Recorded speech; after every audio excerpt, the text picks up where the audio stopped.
She finally confronted him, standing in his front. "Femi, is there someone else?" she asked. He didn't deny it. Instead, he snapped. "You've become controlling. You're always asking for money like a beggar. I need space." That same night, he packed his bags and left. In the heart of Abuja lived a woman whose silence was louder than thunder. Mrs. Mary, she is a 50-year-old woman. She wasn't the loudest in church or the most visible in town, but everyone knew her as the woman who never asked for help, never raised her voice, and never stopped working. She had been married to Chef Femi for 27 years, a tall man with grey creeping into his beard and pride woven into every step he took. Together, they had one child, Nike, sharp-tongued, tech-savvy, and city-busy. She lived in Lagos now, chasing a career and avoiding questions about marriage. Life took its unexpected turn when Chef Femi lost his job. One moment, he was a respected high chef.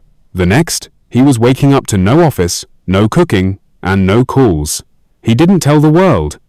Only his family knew. Every morning his wife placed some money in his palm. "For fuel or newspaper, or just to have in your pocket," she'd say with a smile. Femi would nod and reply, "My wife, may you never lack. She never complained." Instead, she woke early and arranged the house, cooked fast for her husband, before going to her cosmetics shop by 8 a.m. and didn't close until the last customer left. Her shop was her second child. Perfumes, soaps, creams, powders, it buzzed with women gossiping, buying, and trusting her with their secrets. But Mrs. Mary had her own secret, but she did not let it bother her. One day in her shop, she overheard a woman talking about a company looking for a new high chef. She asked the woman about the job and told her, "It's for her husband," Mrs. Mary said. The woman smiled and told her to send his CV to her email. She thanked the woman. Mrs. Mary sent it in without telling her husband. He got the job. He came home smiling, holding his appointment letter like a prize goat. "You did this?" he asked when she confessed. "I did," she replied. "We're a team, aren't we?" By the end of the month when he got his salary, he gave her his salary for 5 months, every naira. But then, the visits home became fewer. The stories became longer. The lies became obvious. One day, in the morning, she heard him talking to a lady in their study. She said to herself, maybe her ears is just deceiving her. She waited till in the evening when he left his phone on attended to. She picked the phone and checked. To her greatest surprise, Femi is cheating on her and spending all his money on the woman. She could not bring herself to ask him, so she waited. The next day, she did all her usual work at home before going to her shop. When her friend came by, her eyes welled up with tears as she looked at her friend. With a shaky voice, "He's cheating on me," she whispered, her voice barely holding together. "My husband.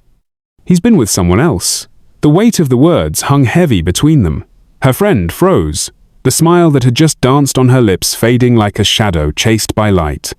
She reached across the table, gently placing her hand over hers. "Are you sure?" she asked softly, afraid of the answer. She nodded slowly, a single tear slipping down her cheek. "I saw the messages." Her voice cracked. Her friend gave her hand a firm squeeze. "You're not alone, okay? What about your daughter? Will you tell her?" she asked. Mrs. Mary said no, she will not tell her. "Whatever you decide to do next, I'm with you," her friend said. She looked up, eyes red but determined. "I don't know if I can forgive him, but I also don't know how to leave after everything we've built." Her friend leaned in, her voice low but full of quiet strength. "Then maybe it's time to ask yourself, what do you need to heal?" When Mrs. Mary got back home that evening, she decided on what to do. She started asking for more money every month from her husband. When he asked her what she needed the money for, she told him when the time comes he will know. After 5 months of asking, Mr. Femi came back home angry. When his wife asked him, he lied to her that they have not yet paid him. Mrs. Mary smiled and said, "I understand. When they paid you, let me know." Mr. Femi hid his check after his wife left the room. After 1 month, when she asked him again, he told her he has spent it. Mrs. Mary becomes angry, shouting that he must give her the money. Mr. Femi walked away without looking back and left her there shouting. That evening, he called their daughter to report to her about her mother demanding for money.